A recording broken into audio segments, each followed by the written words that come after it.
Всем привет! Сегодня я вам расскажу, чем можно отрезать кусок плинтуса свыше 10 сантиметров. Ну, в нашем случае это 14. У меня своей торцовки нет под рукой, нету ни пилы, ничего.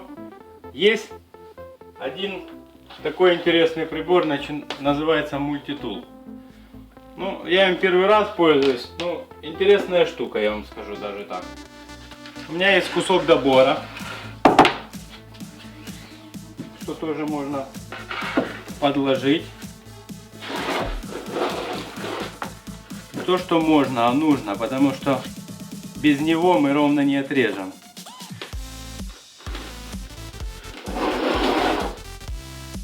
Ложим по отмеченной линии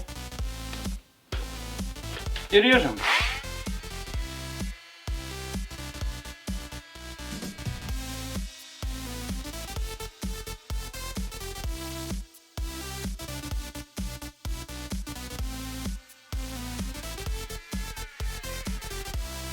Вот и все. Видите, как он ровненько его отрезает. А в нашем случае плинтус у нас крашеный. И когда его, если чем-то другим пилить даже торцовка иногда бывает, делает вот такие вещи. Видите? Вот так у нас получилось.